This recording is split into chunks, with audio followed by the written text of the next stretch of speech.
नमस्कार, बहुत स्वागत है आपका आश्रम यूट्यूब चैनल पर। जिन्होंने अभी तक मेरे चैनल को सब्सक्राइब नहीं किया है, कृपया सब्सक्राइब कर लें। आइए शुरू करते हैं।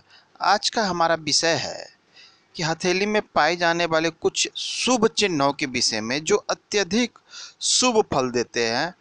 सामुद्रिक शास्त्र में, हमारे यहाँ की जो पौराणिक सामुद्रिक शास्त्र है, उसमें ऐसा कहा गया है कि कुछ चिन्ह है जिसे लक्ष्मी दाता योग उत्पन्न करते हैं। जिनके हथेली में ऐसा योग बनता है, उनके पास लक्ष्मी का निवास हमेशा रहता है, उनके घर में लक्ष्मी का निवास हमेशा रहता है। जब लक्ष्मी का निवास हमेशा रहेगा तो उनको किसी चीज़ की कमी नहीं रहेगी, हमेशा हर चीज़ से परिपूर्ण होंगे। तो उसमें से चिन्ह की बात करें तो एक चिन्ह है उसमें से जिसे कहते हैं खड़ग का चिन्ह, खड़ग या तलवार। खड़ग या तलवार कुछ इस प्रकार से, जो एक तलवार जिसे आप लोग देखते हैं आम घर में भी, लोग ऐसे तलवारों को देखे होंगे, जानते होंगे, खड़ग या तलवार।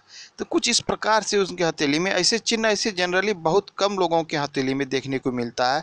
खड़ग या तलवार का चिन्ह हो तो ऐसे जातक के पास जो है लक्ष्मी का निवास होता है। इनके घर में धन्य धान्य से हमेशा परिपूर्ण होते हैं, किसी चीज़ की कमी नहीं होती।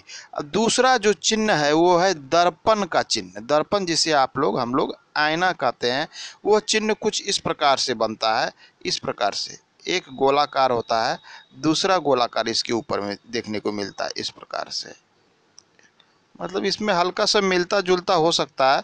इस प्रकार से चिन्ह मिलता है देखने को। ये अगर इस प्रकार का कोई चिन्ह देखे, उसमें स्टैंड लगा हुआ, चूंकि दर्पण इस प्रकार से ही पुराने ज़माने में रहता था, गोल दर्पण इस प्रकार से होते थे। तो ऐसा चिन्ह अगर किसी जातक के हथेली में मिले तो ये भी लक्ष्मी दाता योग उत्पन्न करते हैं।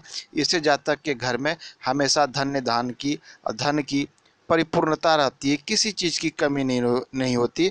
इनके बाद भौतिक रूप से, आर्थिक रूप से ये पूर्णता संपन्न होते हैं।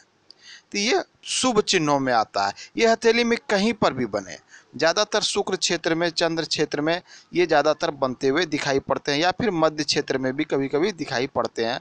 ऐसे चिन्ह कहीं पर भी बने, ये शुभ चिन्ह होते हैं। एक अन्य चिन्ह जो है जिसके विषय में चर्चा की गई, वो है हल का चिन्ह।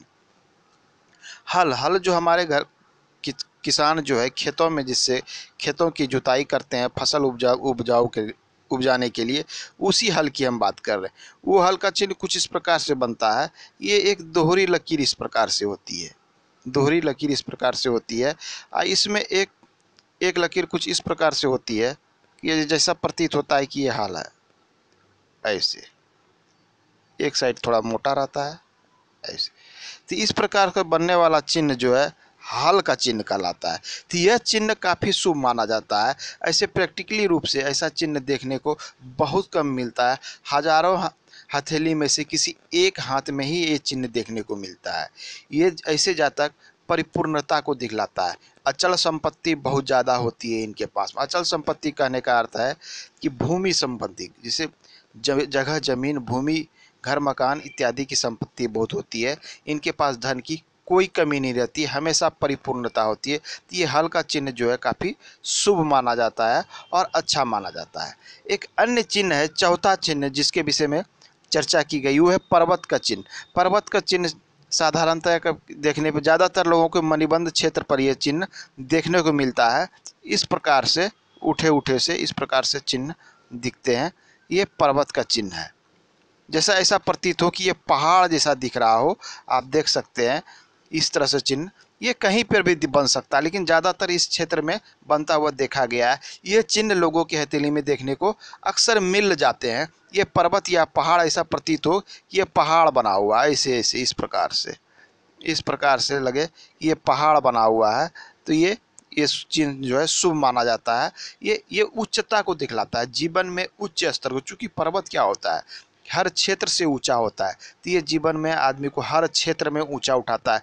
धन के क्षेत्र में, कर्म के क्षेत्र में, ये व्यवसाय करते हो तो व्यवसाय के क्षेत्र में, खेती करते हो तो खेती के क्षेत्र में, सेवा सरकारी नौकरी में हो, माने ये जिस क्षेत्र में कार्य करेंगे ये पर्वत की तरह ऊपर उठ जाएंगे, ऊंची अवस्था में जाएंगे। लोग इन्हें दूर से देखेंगे, दूर से ही इन्हें प्रणाम करेंगे, दूर से ही इनके आश्रय में जाने का प्रयास करेंगे। तो ऐसे जातक धन्य धान्य से परिपूर्ण होते हैं, काफ़ी सुखी होते हैं।